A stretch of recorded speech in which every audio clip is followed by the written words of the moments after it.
வணக்கம் தோழர்களே. இன்னைக்கு எல்லாரும் செம ஜாலியாக இருப்பீங்கன்னு நினைக்கிறேன். மார்க்கெட் செம டாப்பில் இருக்குது, பயங்கரமான பிரேக் அவுட்டில் இருக்குது. இன்னைக்கு நம்ம பார்க்க போகிற டாபிக் என்னென்னா பியூர் அண்ட் பியூர் செம இன்ட்ரெஸ்டிங்கான டாப்பிக்காக இருக்க போது. மெயினாக இந்த பர்டிகுலர் டைம் ஆல்ரெடி நம்ம மார்க்கெட் செம ஹையில் இருக்குது. இப்போ நீங்கள் போய் ஆல்ரெடி ஹையில் இருக்க போய் ஸ்டாக்கை போய் நீங்கள் வாங்கினீங்கன்னா அடி வாங்கி திரும்புவீங்க, இல்லாட்டினா உங்களுக்கு ப்ராஃபிட் ரொம்ப கம்மியாக இருக்கும். அதனால் இது right time to find out growth based stock, அதாவது ஹை பொட்டன்ஷியல் டு க்ரோன்னு சொல்லுவாங்க. அதாவது ரொம்ப அண்டர் வேல்யூடாக இருக்கிற ஸ்டாக்கு இப்போ போய் இன்வெஸ்ட் பண்ணோம்னா ஃப்யூச்சரில் நல்ல க்ரோத் இருக்கும் அப்படின்னு ஒரு சில ஸ்டாக்ஸை நம்ம பிக் பண்ண போகிறோம். அதுக்கான மெத்தட் நான் உங்களுக்கு சொல்லித்தர போகிறேன். இந்த மெத்தட் யூஸ் பண்ணி நீங்கள் எந்த டைப் ஆஃப் ஸ்டாக்கு நீங்கள் பிக் பண்ணலாம். பட் கரண்ட்லி நான் உங்களுக்கு சொல்ல போகிறது அண்டர் வேல்யூ ஸ்டாக் எப்படி கண்டுபிடிக்கிறது அப்படின்றதுக்கான மெத்தட் தான் நான் சொல்லித்தர போகிறேன். இதை யூஸ் பண்ணி நீங்கள் நீங்களே உங்களோட ஸ்டாக்கை ஈஸியாக பிக் பண்ண முடியும். கொஞ்சம் டீட்டெயிலாக இருக்கும், தயவுசெய்து இந்த வீடியோ டீட்டெயிலாக பாருங்கள். நான் ஒரு ஸ்டாக்கை ரெக்கமெண்ட் பண்ணுறேன்றது செகண்டரி, ஓகேங்களா? நீங்களாக எப்படி ஸ்டாக்கை பிக் பண்ண போகிறீங்கன்றது தான் இம்பார்ட்டன்ட். அதுதான் என்னோட ஆசையும் கூட. எல்லோரும் அவங்க அனலைஸ் பண்ணணும், அதை கற்றுக்கணுன்றது தான் என்னோடய கம்ப்ளீட் கோலே என்னோடது. வாங்க அந்த வீடியோவில் நம்ம பார்ப்போம் எப்படி ஸ்டாக்கை பிக் பண்ணலான்னு சொல்லிட்டு. நான் உங்கள் சுந்தர், நீங்கள் பார்த்துக்கிட்டு இருக்குது மைண்ட்ஃபுல் ஃபினான்ஸ்.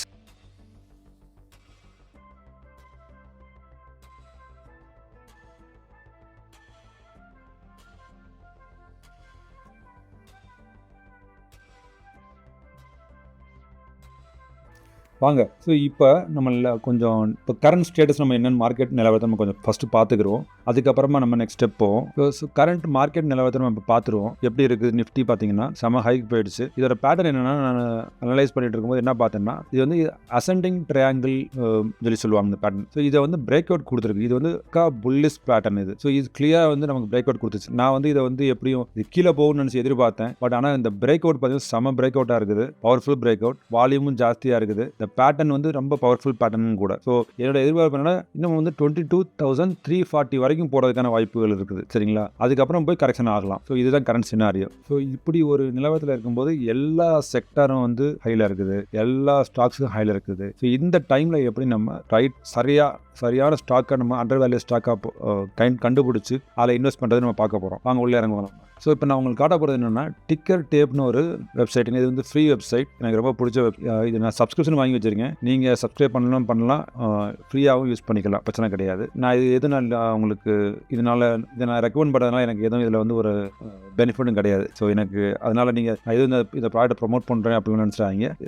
நான் எதுவும் லிங்க்கெல்லாம் ஷேர் பண்ண போகிறதில்ல. இதில் உங்களுக்கு டிக்கெட் டேபிளில் போயிட்டு நீங்கள் கிரியேட் ஸ்க்ரீன் சொல்லி கொடுத்தீங்கன்னா உங்களுக்கு இந்த மாதிரி ஒரு ஸ்க்ரீன் வரும். நீங்கள் எல்லாம் ரீசெட் பண்ணிக்கோங்க. பண்ணிவிட்டு உங்களுக்கு சரி முதல்ல நான் சொல்லணும், இந்த போயிட்டு ஸ்டாக் ஸ்க்ரீனர்னு போங்க. போயிட்டு ஸ்டார்ட் ஸ்க்ரீனிங் கொடுங்க. நம்ம கஸ்டம் ஸ்க்ரீன் பண்ண போகிறோம். கஸ்டம் query பில்டர்னு இருக்கும், அதில் போய்க்குங்க. போனீங்கன்னா உங்களுக்கு இப்படி வரும், சரிங்களா? இதை நீங்கள் என்ன பண்ணால் எல்லாத்தையும் ரீசெட் பண்ணிக்கலாம், எல்லாத்தையும் நீங்கள் டெலிட் பண்ணிக்கலாம். இப்போ நம்ம எதுவும் வேணாம், அப்புறமா ஆட் பண்ணி நான் ஒவ்வொன்றா சொல்லித்தரேன் நான். ஓகே. ஸோ இப்போ பார்த்தீங்கன்னா 4749 ஸ்டாக் இது காட்டுது, சரிங்களா? இப்போ நம்ம அண்டர் வேல்யூ ஸ்டாக்கை கண்டுபிடிக்கணும். ஸோ ஃபஸ்ட்டு நம்ம கொஞ்சம் கொஞ்சமாக ஆட் பண்ணுவோம், ஒரு க்ரைட்டீரியா ஆட் பண்ணுவோம். இல்லை பார்த்தீங்கன்னா ஆட் ஃபில்டர்னு இருக்கும். ஆட் ஃபில்டரில் போயிட்டு நம்ம என்ன பண்ண போகிறோம்னா 1 year ரிட்டர்ன் வெர்சஸ் நிஃப்டின்றது பார்க்க போகணும், சரிங்களா? அதாவது நம்ம நிஃப்டியும் ஸ்டாக்கையும் நம்ம கம்பேர் பண்ணுவோம். கம்பேர் பண்ணும்போது இந்த ஸ்டாக்கோட 1 year ரிட்டர்னும் நிஃப்டியோட 1 year ரிட்டர்னும் கம்பேர் பண்ணுவோம். கம்பேர் பண்ணி பார்க்கும்போது எது கம்மியாக இருக்குது, நிஃப்டி ரிட்டர்னோட கம்மியாக இருக்குன்னு சொல்லி நம்ம பார்ப்போம். இப்போ நிஃப்டி ரிட்டர்னுக்கு ஈக்குவலாவோ அது கிட்டையோ அது மேலேயோ போயிடுச்சுன்னா அது நமக்கு தேவையில்லை. நம்ம வேணால் அண்டர் வேல்யூ ஸ்டாக்கு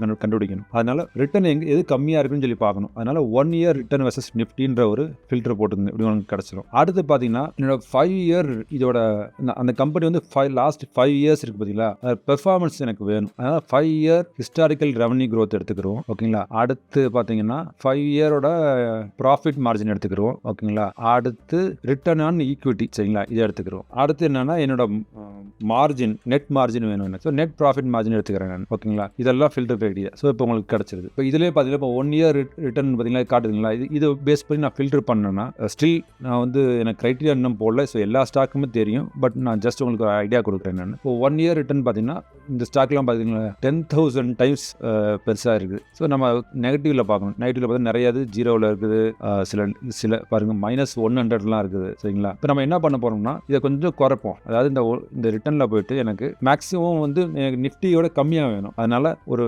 -25 இல்லை 30 இல்லை 20 அந்த ரேஞ்சில் நம்ம பார்ப்போம் சரிங்களா. -20% வரைக்கும் நான் எனக்கு இருக்கட்டும். அதுக்கு மேலே போச்சுன்னா அது வந்து ஆல்மோஸ்ட் நிஃப்டி ரிட்டர்ன் மாதிரி ஆகிடும். அது நமக்கு கம்மியாக நிஃப்டியோட கம்மியான ரிட்டர்ன் வேணும். அதான் நம்ம டார்கெட். ஸோ என்ட்ரு அடிங்க. இப்போ பாருங்கள் 1000 ஸ்டாக் ஆகிடுச்சு சரிங்களா. ஸோ இப்போ பார்த்தீங்கன்னா திரும்ப நம்ம வந்து 1 இயர் ரிட்டர்னில் பார்த்தீங்கன்னா இது வந்து -100% இருக்குது ஓகேங்களா. கடைசி பார்த்தீங்கன்னா -20 கிட்ட இருக்கும். ஸோ நிறையா இருக்குது, லோட் மோர் இருக்குது, ஸோ நிறையா இருக்குது. ஸோ இன்னும் நம்ம வந்து சில கிரைட்டீரியா ஆட் பண்ணேன். இன்னொரு கிரைட்டீரியா என்ன ஆட் பண்ணுறோம்னா இப்போ நெட் ப்ராஃபிட் மாதிரி இப்போ நான் முக்கியமான ஒரு கேட்டகரி ஆட் பண்ண போகிறேன். அதாவது percentage away from 52 week high. அதாவது கரண்ட் ஸ்டேஜில் இப்போ ஒரு ஸ்டேஜில் இருக்குதுங்களா, இது வந்து அதாவது எவ்வளோ பர்சன்டேஜ் 52 வீக் ஹையை விட இது இருக்குது, மேலேயோ கீழேயோ 52 வீக் ஹைலேருந்து எங்கே இருக்குது, எவ்வளோ பர்சன்டேஜ் இருக்குது என்று பார்க்குறது இது. அடுத்து இது வந்து 52 வீக்கோட லோ எவ்வளோ தூரம் இருக்குது. ஸோ பேசிக்கலாக பார்த்தீங்கன்னா நம்ம நிஃப்டியோட கம்பேர் பண்ண போகிறோம். அடுத்து வந்து இந்த ஸ்டாக்கோட ஃபார் எக்ஸாம்பிள் ஒரு ஸ்டாக்கோட 52 வீக் ஹை வந்து 100ன்னு வச்சுக்கோங்களேன். 100 அதான் 52 வீக் ஹை. 52 லோ வந்து வீக் லோ வந்து 20. இதுதான் அந்த ஸ்டாக்கோட ரேஞ்ச் சரிங்களா. இந்த லாஸ்ட் 1 இயர்க்குள்ள நடந்ததில்ல. இப்போ கரண்ட் ப்ரைஸ் மேபி 40 கிட்ட இருக்கலாம், இல்லை 60 கிட்ட இருக்கலாம். இப்போ நம்ம கம்பேர் பண்ணி பார்ப்போம். 52 வீக் ஹைலேருந்து இப்போ கரண்ட் ப்ரைஸ் எங்கே இருக்குது, கீழே இருக்குதா இல்லை 52 வீக் ஹையோட மேலே இருக்குதா, அது ஒன்று. எவ்வளோ தூரம் இருக்குது அது பார்க்க போகிறோம். அடுத்து 52 வீக் லோலேருந்து எவ்வளோ தூரம் இருக்குது. இது எதுக்குன்னா நம்ம ஒரு ஸ்டாக் வாங்க போகிறோம்னா நமக்கு வந்து ஒரு சப்போர்ட் அண்ட் ரெசிஸ்டன்ஸ் தேவை. அடுத்த லெவல் வந்து நமக்கு ஸ்டாப் லாஸ் பிளான் பண்ணணும். அதாவது இப்போ நம்ம பார்க்க போகிறது வந்து கொஞ்சம் ரிஸ்கியான மெத்தட். அதாவது நம்ம ஒரு அண்டர் வேல்யூ ஸ்டாக் கண்டுபிடிக்க போகிறோம். இப்போ மார்க்கெட் நல்லா பயங்கரமாக பெர்ஃபார்ம் பண்ணிக்கிட்டு இருக்கு. இப்போ வந்து நம்ம அண்டர் பெர்ஃபார்மிங் ஸ்டாக்னு சொல்லி நம்ம போய் எடுக்க போகிறோம். இப்படி எடுக்க போகும்போது அந்த ஸ்டாக் வந்து நம்ம நினைச்சதுக்கு நெகட்டிவாகவும் போகலாம். கீழே போனது கீழே போயிட்டே கூட இருக்கலாம், நம்மளுக்கு மேலே போனாலும் மேலே போகலாம் சரிங்களா. இது 2 சினாரியோ பாசிபிள். நம்ம வந்து இந்த ப்ராபபிலிட்டியை வந்து நமக்கு சாதகமாக நம்ம கொண்டு வரணும். இதுக்கு நம்ம என்ன பண்ணணும், ஸோ 52 வீக் லோலேருந்து நம்ம பார்க்கணும் அது எவ்வளோ தூரம் இருக்குன்னு சொல்லிட்டு. 52 வீக்கோட லோவோட கம்மியாக இருந்துச்சு வச்சுங்களேன், நம்மளோட ஸ்டாப் லாஸ் வந்து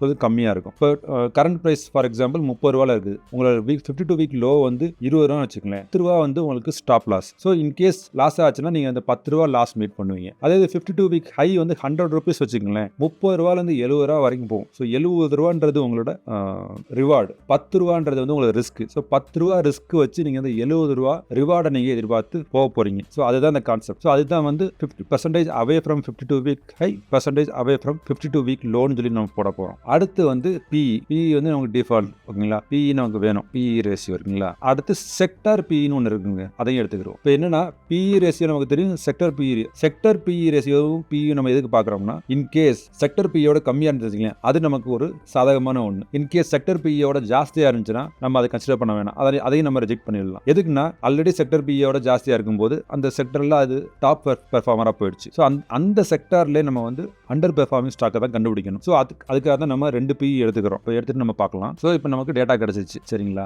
இதை நீங்கள் வந்து எக்ஸ்போர்ட் பண்ணி எக்ஸலில் கூட நீங்கள் போட்டு பார்க்கலாம் சரிங்களா. இப்போ 1005 ரிசல்ட் வந்துச்சு. இந்த ரேஞ்ச் வந்து நமக்கு க்ரோத் வந்து பாசிட்டிவாக இருக்கணும், க்ரோத் ஜாஸ்தியாக இருக்கணும். நமக்கு இந்த லாஸ்ட் 5 இயரில் வந்து அது பாசிட்டிவ் க்ரோத்தாக இருக்கணும். அப்படின்றப்ப நான் என்ன பண்ணுறேன்னா இங்கே 0 போடக்கூடாது. இது வந்து ரேஞ்சு க்ரோத் இருக்கணும், நெகட்டிவ் க்ரோத்தில் போகக்கூடாதுங்களா. ஸோ இது வந்து 0 நான் தான் 0ல் போடுங்க, இதெல்லாம் 0 போடுங்க, 0 அப்படின்னு சொல்லி போடுங்க. ரொம்ப இதெல்லாம் நமக்கு மைனஸில் இருக்காது. க்ரோத் வந்து நமக்கு பாசிட்டிவ்ல இருக்கணும். இப்போ இதை அப்ளை பண்ணினா உங்களுக்கு 224 ஸ்டாக்ஸ் கிடச்சிருது. நெட் ப்ராஃபிட் மார்ஜினும் 0 போட்டோம்னா 22 ரிசல்ட்ஸ் வந்துருக்கு. இப்போ நம்ம செக்டரை போய் மார்க்கெட் கேப் பார்த்தீங்கன்னா இதுவரையே நீங்கள் வந்து கேப், லார்ஜ் கேப், அந்த ஸ்மால் கேப் கூட நீங்கள் ஃபில்டர் பண்ணி பார்க்கலாம். இப்போ உங்களுக்கு வந்து ரிஸ்க் எடுக்க ரொம்ப கஷ்டமாக இருந்துச்சு, ஸ்மால் கேப்லாம் வேணாம், மிட் கேப்லாம் வேணாம்னா நீங்கள் லார்ஜ் கேப்ல செக் பண்ணலாம். லார்ஜ் கேப்ல செக் பண்ணோம்னா சில ரிசல்ட்ஸ் வரும், நம்ம டிஸ்கஸ் பண்ணுவோம். ஸோ இப்போ ஓவரால் பார்த்தீங்கன்னா நமக்கு 222 ரிசல்ட்ஸ் வந்துருக்குது. இதெல்லாம் ஸ்டாக்ஸ் அண்டர் வேல்யூடாக இருக்குது நம்ம கரண்ட்டாக ஓகேங்களா. நம்ம இப்போ போய் இந்த 220 ஸ்டாக்ஸும் ரொம்ப உண்மையிலே அண்டர் வேல்யூடு, இதை நம்ம போய் எது வேணால் பர்ச்சேஸ் பண்ணலாம்னு நினச்சிங்கன்னா அது தப்பான விஷயம். ஸோ நம்ம என்ன பண்ணலாம்னா PE ரேஷியோ பாருங்க என்னன்ட்டு. PE செக்டர் PE இருக்கு பார்த்தீங்களா, இது ரெண்டையும் கம்பேர் பண்ணணும். இந்த PE கம்பேர் பண்ணி பாருங்க. செக்டர் PE வந்து 52 இருக்கு,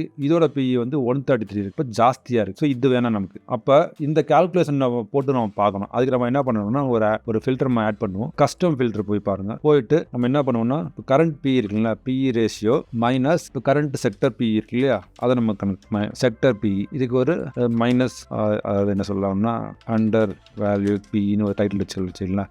போட்டு ஒரு ஃபில்டர் ஆட் பண்ணுவோம். நல்லடி நான் வச்சிருக்கேன் போல இந்த ஃபில்டர், அதனால இது எடுக்க மாட்டேது. ஸோ நம்ம கஸ்டம் ஃபில்டர்னு உங்களுக்கு இப்படி போடுறதுன்னு காட்டுறேன். போடுறதுன்னு காமிச்சேன் இல்லையா. இதில் போயிட்டு நம்ம என்னோட இதை எடுத்து பார்க்கலாம். என்னோட ஃபில்டர் அப்ளை பண்ணிடுறேன் நான் சரிங்களா. இதை அப்ளை பண்ணி பார்க்கும்போது பார்த்தீங்கன்னா இவர் ஃபில்டர்னு இதுல என்கிட்ட இருக்கு. இதை வந்து நீங்க ரீநேம் பண்ணிக்கங்க. நான் உங்களுக்கு எப்படி கிரியேட் பண்றதுன்னு காமிச்சிட்டேன். ஸோ இது வந்து ஆக்சுவலாக பிஇ மைனஸ் பண்ணி காட்டுது. மைனஸ் பண்ணும்போது இது வந்து எல்லாமே பாசிட்டிவ்ல இருக்கு. நமக்கு வந்து இந்த பிஇ வந்து மைனஸ்ல இருக்கணும். அப்பதான் வந்து செக்டர் பிசியோட பிஇயோட கம்மியா இருக்குன்னு அர்த்தம். ஸோ இப்போ ஒரு ஸ்டார்டிங் பண்ணீங்கன்னா இப்போ ரிவர்ஸ் ஸ்டார்டிங் பண்ணீங்கன்னா -69 இப்படி பாரு, இந்த ஆர்டரில் நம்ம பார்க்கலாம். சரிங்களா, -69 இருக்கிறது வந்து இந்த ஸ்டாக். இப்போ 222 ஸ்டாக்ல நம்ம இவ்வளோ ஸ்டாக்ஸ் இருக்குது. இது நம்ம எப்படி நம்ம ஹேண்டில் பண்றது? இங்கே வேல்யூ இருக்கு பார்த்தீங்களா, இத்தனை வேல்யூல மைனஸ் வேல்யூ இருக்கு பார்த்தீங்களா, இதை வந்து எனக்கு மைனஸ்ல தான் இருக்கணும் வேல்யூ. சம்திங் -2 ஓகேங்களா, அப்படி போடுங்க. இப்போ 145 ரிசல்ட் ஆயிடுச்சு. இப்போ எல்லாமே என்கிட்ட செக்டர் பிஇ வந்து, அதாவது பிஇ வந்து மைனஸ்ல இருக்கிறது மட்டும் என்கிட்ட காட்டுது. பிஇ வராது இல்லை. சரிங்களா, உங்களுக்கு இல்லை கொஞ்சம் பிஇ ஜாஸ்தியாக இருக்குன்னா ஒரு 100 வரைக்கும் போட்டுக்கோங்க. 214 ஸ்டாக்ஸ் காட்டுது. ஸோ நம்ம என்ன இப்போ ஒரு இதுல வந்து நம்ம நிஃப்டி 500 மட்டும் எடுப்போம். என்ன நிஃப்டி 500 மட்டும் எடுத்தீங்கன்னா உங்களுக்கு கம்ப்ளீட்டா குறைஞ்சு 42 ஸ்டாக் தான் வருது. ஸோ நமக்கு நிஃப்டி 500ன்றது ஒரு நல்ல பெஞ்ச் மார்க். ஏன்னா ரொம்ப நம்ம நிஃப்டி 4000 ஸ்டாக் 500க்கு மேலே நம்ம போக வேண்டிய அவசியம் கிடையாது. நீங்க அது வேணும் அப்படின்னு சொன்னா நீங்க வந்து ஃபர்தரா போகலாம். ஓகேங்களா, நிஃப்டி 500 எடுத்துட்டு நீங்க போகலாம். ஆனால் என்னன்னா இதோட நீங்க அனலைஸ் பண்றது ரொம்ப கஷ்டமா போயிடும், ஃபண்டமெண்டல் அனலைஸ் பண்றது. ஸோ நம்ம நிஃப்டி 500 வச்சு பார்த்துக்கலாம். ஸோ இப்போ நிஃப்டி 500ல என்ன ஸ்டாக்ஸ்ன்னு பார்ப்போமா? நம்ம இப்போ வேலையை ஆரம்பிப்போம். எப்படி கண்டுபிடிக்கிறதுன்னு பார்ப்போம். நம்ம -P பார்ப்போம். ஒரு ஃபில்டர் -P. ஓகே, -ஃபில்டர் என்கிட்ட காட்டுறது பார்த்தீங்கன்னா ராஜேஷ் எக்ஸ்போர்ட்னு ஒரு ஸ்டாக் காட்டுது. ராஜேஷ் எக்ஸ்போர்ட்ஸ் என்ன பார்க்கலாமா? இப்போ அது வந்து 1000 கோடி மார்க்கெட் கேப்ல இருக்கு. 1 இயர் ரிட்டர்ன் பார்த்தீங்கன்னா மைனஸ் பார்த்தீங்கன்னா கரண்ட் ரிட்டர்ன் வந்து 1 இயர் ரிட்டர்ன் வந்து -52%. ஸோ நிஃப்டியோட கம்பேர் பண்ணி பார்த்தோம்னா -66%. இது எப்படின்னா, ஸோ நம்ம நிஃப்டி வந்து இந்த லாஸ்ட் இயர் ஒரு அப்ராக்சிமேட்டாக பார்த்தீங்கன்னா 13% கொடுத்துருக்கு ரிட்டர்ன். இந்த வருஷம் 23 வருஷத்துக்கு வந்து 13% கொடுத்துருக்கு. அப்போ இது கூட 52 நான் 13 கூட்டினா உங்களுக்கு 66 வந்துடும். ஸோ அதாவது நிஃப்டியை கம்பேர் பண்ணும்போது இது 60 to 66% அதுதான். 1 இயர் ரிட்டர்ன் வந்து இது 52, பட் நிஃப்டியோட கம்பேர் பண்ணும்போது 66 -66. ஸோ இது வந்து எப்படின்னு சொல்லி பார்ப்போம், அனலைஸ் பண்ணுவாங்களா? இதை கிளிக் பண்ணுங்க. ராஜேஷ் எக்ஸ்போர்ட்ஸை பார்ப்போம் எப்படி இருக்குன்னு கம்பெனி. நம்ம வந்து டிக்கெட் டேப்போட பார்க்கறத விட நம்ம வந்து ஸ்க்ரீனரில் போய் பார்ப்போம். சரிங்களா, ஸ்க்ரீனர் ஓப்பன் பண்ணுவோம். இதில் வந்து டிக்கெட் டேப்புக்கு ஸ்க்ரீனருக்கு அதான் சில வித்தியாசம் இருக்கு. ஸ்க்ரீனர் டிக்கெட் டேப்ல வந்து அந்த மாதிரி ஃபில்டர் கிரியேட் பண்ணி பண்ணுறது வந்து கொஞ்சம் ஈஸியாக இருக்கும். ஸ்க்ரீனரில் நீங்கள் பண்ணலாம், பட் ஆனால் இந்த கொரி கிரியேட் பண்ணுறது கொஞ்சம் கொஞ்சம் அடியோ கொஞ்சம் ரொம்ப ஜாஸ்தியாக நீங்கள் வேலை பார்க்க வேண்டியிருக்கும். அதனால தான் நான் டிக்கெட் டேப் உங்களுக்கு காமிச்சேன். நான் இதில் வந்து நம்ம ஃபண்டமெண்டல்ஸ் கொஞ்சம் அனலைஸ் பண்ணி பார்க்கலாம். சரிங்களா, இப்போ பாருங்க, இந்த ஸ்டாக்கு பிஇ பார்த்தீங்கன்னா 9.46 ரொம்ப கம்மியாக இருக்குது. ப்ரைஸ் டு ஏர்னிங் பாருங்க, இங்கே பாருங்க, price to book value 0.71. Book value வந்து 516, கரண்ட் வேல்யூ வந்து 360. ஆல்மோஸ்ட் லைக் அதாவது நெகட்டிவ் 0.71 டைம்ஸ் கீழே வித்துக்கிட்டு இருக்கு. இப்போ 100 ரூபா ஸ்டாக்னா 70 ரூபாய்க்கு வித்துக்கிட்டு இருக்கு. அதான் அதோட அர்த்தம் உங்களுக்கு. சரிங்களா, ஸோ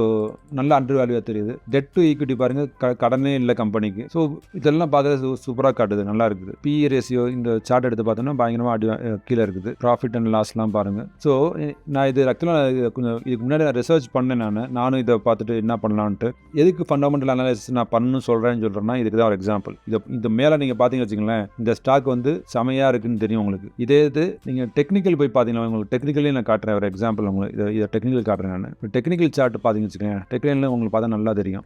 இங்கே பாருங்க, இந்த ஸ்டாக் எப்படி போய்கிட்டு இருக்கு பார்த்தீங்களா? எத்தனை வருஷமா? 2015 போய்கிட்டு இருக்குது. இந்த மாதிரி கன்சாலிடேட் இருக்கு. 2015க்கு அப்புறம் அப்போ வந்து இப்போ 2024 23 வரப்போகுது. இப்போ இதை பாருங்க, இந்த சப்போர்ட்டையும் பிரேக் பண்ணி கீழே போய்கிட்டு இருக்கு. டெக்னிக்கல்லே நமக்கு தெரியுது இது வந்து பயங்கர மோசமா இருக்குன்னு சொல்லிட்டு. பட் ஆனால் ஒரு டெக்னிக்கல் அனாலிஸ்ட் என்ன சொல்லுவாங்கன்னா, ஓகே இப்போ கீழே போயிட்டு இருக்கு, இது வந்து RSI நான் பார்த்தேன்னா வந்து ஓவர் சோல்டு ரீசன்ல இருக்குது. இஎம்ஐ பூரா பார்த்தீங்கன்னா இஎம்ஐ விட்டு தாண்டி இருக்குது, எங்கேயோ இருக்குது. எதுவுமே பியூர் டெக்னிக்கலை மட்டும் நான் பார்த்தாலும் கூட இந்த ஸ்டாக் வந்து என்னால் பண்ண முடியாது. அதே இது நான் ஃபண்டமெண்டல் காட்டுறேன். நான் உங்களுக்கு ஒரு எக்ஸாம்பிள் காட்டுறேன். இங்கே வந்து பார்த்தீங்கன்னா சேல்ஸ் பார்த்தீங்கன்னா குறைஞ்சிட்டே வருது. சரிங்களா, ஆனால் ஒவ்வொரு வருஷமும் பாருங்க சேல்ஸையும் எக்ஸ்பென்சஸையும் பாருங்க, நீங்கள் ஆல்மோஸ்ட் ஈக்குவலாக இருக்குது. இது வந்து பயங்கரமான பிரச்சனை. சேல்ஸும் இதுவும் ஈக்குவலாக இருக்கக்கூடாது. அப்படின்னா என்னன்னா ஆப்ரேட்டிங் ப்ராஃபிட் பாருங்களேன் குறைஞ்சிட்டே போகுது. 50ல் இருக்குது. இப்போ முதல்ல 330 இப்போ 50க்கு போயிடுச்சு. ஆப்ரேட்டிங் ப்ராஃபிட் கம்ப்ளீட்டாக அடி வாங்கி கிடக்குது. அப்போ இந்த கம்பெனிக்காரன் என்னதான் சம்பாதிக்கிறான், என்னதான் ப்ராஃபிட் மேக் பண்றான், ஒன்றும் புரியல. ஸோ அது ஒரு அடி. அது பார்த்தோன்னா அடுத்து இங்கே பாருங்க, ப்ராஃபிட் பிஃபோர் டாக்ஸ் பாருங்க எல்லாமே குறையுது. ஈபிட்டாவும் குறையுது. ஒன்றும் பெருசா இந்த கம்பெனியோட ஸ்டேட்மெண்ட்டை பார்த்தோம்னா நமக்கு ஒரு நல்ல growth ஆகிற மாதிரி தெரியல. அந்த கம்பெனி நான் 5 இயர் growth என்ன ஆச்சுன்னா இந்த இடத்துல உங்களுக்கு growth காமிச்சிருக்கான், சேல்ஸ் growth காமிச்சிருக்கான். நம்மளோட 5 இயர் டேட்டா வந்து பார்த்தீங்களா, அது வந்து இங்கே ஒரு மாதிரி growth காமிச்சிருக்கான், ஆவரேஜ் growth. ஆனால் இப்போ லாஸ்ட் இந்த வருஷம் வந்து அடி வாங்கியிருக்கு பயங்கரமா growth. சரிங்களா, அடுத்து பார்த்தீங்கன்னா இதை வந்து யாரு வச்சு வச்சிருக்கான்னு பார்ப்போம். நம்ம இப்போ FIAs இருக்குது. FIAல யார் யார் வச்சிருக்காது? ஒருத்தன் வந்து பிரிட்ஜ் இந்தியா ஃபண்ட்னு ஒருத்தன், ஏசியா இன்வெஸ்ட்மெண்ட் ஒருத்தன். இந்த மொரீசியஸ்ன்னு சொல்லி பார்த்தாலே நமக்கு வந்து கொஞ்சம் அலர்ஜி தான் இல்லைங்களா? எவ்வளோ கம்பெனி மொரீசியஸ் வந்து வாங்குறான். அதுவும் பாருங்க இப்போ ஒன்றத்தையும் காணாம். ஏசியா இன்வெஸ்ட்மெண்ட்ல பிரிட்ஜ் இந்தியா ஃபண்ட் அப்படின்றதுல அவங்க குறைச்சிருக்காங்க, அவங்க ஹோல்டிங்கை குறைச்சிருக்காங்க. நம்ம DIS பார்ப்போம். DIல பார்த்தீங்கன்னா வெறும் LIC மட்டும் தான் இதை ஹோல்ட் பண்ணியிருக்காங்க, வேற யார்ட்டையும் இது இல்லை. ஸோ DI ஹோல்டிங் பார்த்தீங்கன்னா LIC மட்டும் வச்சிருக்காங்க. ஸோ இது வந்து எனக்கு LIC மட்டும் வச்சிருக்காங்கன்னா அதுவும் கொஞ்சம் டவுட் தான் சரிங்களா.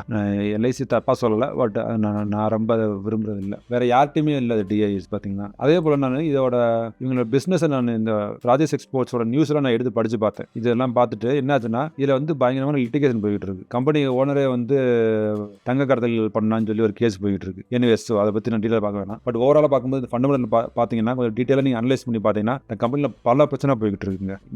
மேலோட்டமாக பார்க்கும்போது நல்லா இருக்கும், ஆனால் உள்ள இறங்கி பார்த்தோம்னா பயங்கர அடி வாங்கியிருக்கு. ஸோ இந்த ஸ்டாக்கை ரிஜெக்ட் பண்ணிடலாம், நம்ம லிஸ்ட்லேருந்து எடுத்துருவோம். நம்ம ஸ்க்ரீனில் காமிச்சாலும் நம்ம இதை வந்து நம்ம எடுக்க போகிறதில்ல. அடுத்து பார்ப்போம் டெல்டா கார்ப்ன்ற கம்பெனி எடுப்போம். டெல்டா கார்ப் ஸ்க்ரீனர்ல போவோம். நம்ம டெல்டா கார்ப் ஸ்க்ரீனர் பார்த்தீங்கன்னா இதுவும் பார்த்தீங்கன்னா ரொம்ப கம்மியாக ஹோல்டிங்க. மார்க்கெட் கேப் 3700 தான் இருக்குது. பட் PE வந்து 13.7. PE என்னாச்சு நம்ம இங்கே பார்த்துருவோமா? அதோட பிஆரோட செக்டர் பியோட பார்ப்போமா? -8. செக்டர் பியோட கம்பேர் பண்ணும்போது பயங்கரமாக கம்மியாக இருக்குது சரிங்களா. ஸோ புக் வேல்யூவோட ஆல்மோஸ்ட் லைக் 1.87 160. ஸோ டபுள் மடங்கோட கம்மியாக இருக்குது. அதாவது 1.6 போட்டிருக்காங்க இல்லையா, 1.6 டைம்ஸ் ஜாஸ்தியாக ட்ரேட் ஆகிட்டு இருக்கு. கம்பெனி கடன் கிடையாது. ஸோ இதுவும் பார்த்தீங்கன்னா ஃபண்டமெண்டலாக இந்த மேலோட்டமாக பார்க்கும்போது நல்லா இருக்குது. ரேஷியோஸ் எல்லாமே நல்லா இருக்குது. ப்ரைஸ் டு ஏர்னிங்கும் ஓகே. PEயும் பார்த்தீங்கன்னா இந்த இடத்துல பார்த்தீங்கன்னா உங்களுக்கு தெரியும் பயங்கரமாக அடிப்பாங்க இருக்குது. நம்ம இந்த ஃபில்டர்லேயே நம்ம பார்த்துட்டோம். ஸோ இப்போ இவனோட சேல்ஸ் பாருங்க. நம்ம இதுக்கு முன்னாடி ராஜேஷ் எக்ஸ்போர்ட்ஸ் பார்த்தோம் இல்லையா, இங்கே பாருங்க 271 சேல்ஸ், 171 எக்ஸ்பென்ஸ். ஸோ 100 இது டிஃபரன்ஸ் அட்லீஸ்ட் இருக்குது பார்த்தீங்களா. அதான் ஆப்ரேட்டிங் ப்ராஃபிட் உங்களுக்கு 100 கொண்டு வந்துட்டான். ஸோ ஆப்ரேட்டிங் ப்ராஃபிட் அடி வாங்குச்சு, இங்கே 60 96 குறைஞ்சிச்சு இந்த வருஷம், திரும்பவும் கூடி இருக்கு ப்ராஃபிட். ஸோ இது வந்து பாசிட்டிவ் சைன். நமக்கு அடுத்து அப்படியே வாங்க, டெட்லாம் இல்லை கம்பெனிக்கு, ஆல்மோஸ்ட் டெட் இல்லை. இதோட ஹோல்டிங் பேட்டர்ன் நம்ம பார்ப்போம், யார் என்ன வச்சிருக்கான்ட்டு. FIAs பார்ப்போம். FIAsல நிறைய பேர் வச்சிருக்காங்க. கோல்ட்மேன் சாக்ஸ் எல்லாம் நல்ல கம்பெனிஸ் தான் FIAs வச்சிருக்காங்க. DIS பாருங்க, DIS HDFC குவாண்ட்டுக்காரன் வச்சிருக்கான். எனக்கு குவாண்ட் பிடிச்ச, நான் பழைய வீடியோ பார்த்தீங்கன்னா தெரியும், எனக்கு குவாண்ட் வந்து ரொம்ப பிடிச்ச மியூச்சுவல் ஃபண்ட் காரங்க. அவங்க ரீசெண்டாக இதில் வந்து என்ட்ரி ஆயிருக்காங்க. இந்த இதில் அவங்களோட இதுவும் பார்த்தீங்கன்னா இதில் ஆட் ஆயிருக்கு, 1.4 ஆட் ஆயிருக்கு. இதுதான். ஸோ இதை நான் இன்னும் கொஞ்சம் நியூஸ்லாம் போய் தேடி பார்த்தேன். நான் இன்னும் அப்படி தேடி பார்க்கும்போது பார்த்தீங்கன்னா இவங்க மேலே ஒரு GST ஒரு 3 months 6 months முன்னாடி வந்து GST விஷயமா 6,000 crore வந்து கட்டணும்னு சொல்லி போயிட்டு இருந்திருக்கு. இப்போ அதை வந்து தள்ளுபடி பண்ணியிருக்காங்க. ஸோ அதுவும் ஒரு பாசிட்டிவ் நியூஸ். நம்ம டெக்னிக்கல் பார்ப்போம். இப்போ டெல்டா கார்போட டெக்னிக்கல் பார்ப்போம். இதுதான் டெக்னிக்கல் டெல்டா கார்போடது. இப்போ பாருங்க, இது ஆல்மோஸ்ட் டிசம்பர் 2016 அந்த லெவலுக்கு இப்போ ட்ரேட் ஆகிட்டு இருக்கு. பட் ஆனால் நம்ம லாஸ்ட் டைம் உங்களுக்கு சொல்லியிருக்கேன், இது வந்து உங்களுக்கு ஹையர் ஹை, இந்த ஹையும் பார்த்தீங்கன்னா ஹையர் ஹைல தான் இருக்குது சரிங்களா. இப்படி நான் இதை வந்து ஒரு ட்ரெண்ட் லைன் இப்படி கூட நான் வரைஞ்சி பார்த்தேன். இப்படி வரைஞ்சி பார்த்தோம்னா இது வந்து ஆக்சுவலாக ஒரு பெரிய சப்போர்ட். இந்த சப்போர்ட்டை வந்து பிரேக் பண்ணி தான் இந்த இடத்துல டச் பண்ணி மேலே போயிருக்கு. அந்த சப்போர்ட்டை உடச்சு தான் நமக்கு கோவிட் டைமில் விழுந்துச்சு, திரும்ப மேலே போச்சு, திரும்ப அதே லெவலுக்கு வந்து சப்போர்ட் எடுத்து இந்த இடத்துல தள்ளாடிட்டு இருக்கு பார்த்தீங்கன்னா. ஸோ வால்யூம்லாம் பார்த்தீங்கன்னா கொஞ்சம் கம்மியாக தான் இருக்குது இந்த இடத்துல. ஆனால் இந்த இடத்துல வால்யூம் பாருங்க நல்லா போயிருக்கு. ஸோ இந்த கேண்டில் நல்ல பவர்ஃபுல் கேண்டிலாக இருக்குது. அப்போ எனக்கு என்ன தோணுதுன்னா இந்த இடத்துல கொஞ்சம் அக்யூமுலேஷன் ஸ்டார்ட் ஆகிட்டு இருக்குன்னு தெரியுது. RSIயும் பாருங்க மேலே போக ஆரம்பிச்சிருக்கு. ஸோ டெக்னிக்கலாகவும் எனக்கு வந்து இந்த ஸ்டாக் வந்து கொஞ்சம் பாசிட்டிவாக தெரியுது. இப்போ நீங்கள் உள்ள என்ட்ரு ஆனே வச்சுங்களேன், இந்த இதில் பர்டிகுலரில் நீங்கள் என்ட்ரு ஆனீங்கன்னா, இந்த நாளைக்கே கூட நீங்கள் என்ட்ரு ஆனே வச்சுங்களேன், இதோட ஸ்டாப் லாஸ் வந்து எனக்கு இந்த இடம் ஸ்டாப் லாஸ். டார்கெட் பார்த்தீங்கன்னா எனக்கு டார்கெட் வந்து இந்த டார்கெட், அதாவது 257 ரூபா வரைக்கும் எனக்கு டார்கெட். என்னோட இது பார்த்தீங்கன்னா ஸ்டாப் லாஸ் பார்த்தீங்கன்னா எவ்வளவு, 140 123 பாயிண்ட் வந்து எனக்கு ஸ்டாப் லாஸ் வைக்கிறேன் நான். 257 வரைக்கும் போகுது. அதாவது இதனை ஆல்மோஸ்ட் 110 பாயிண்ட்டுக்கு மேலே நான் எனக்கு ப்ராஃபிட். இவ்வளோ ரிஸ்க் எடுத்து நான் இவ்வளோ ரிவார்டு நான் எதிர்பார்க்குறேன் நான். ஸோ இதுதான் என்னோட view of delta corp. So இது என்னோட வியூ.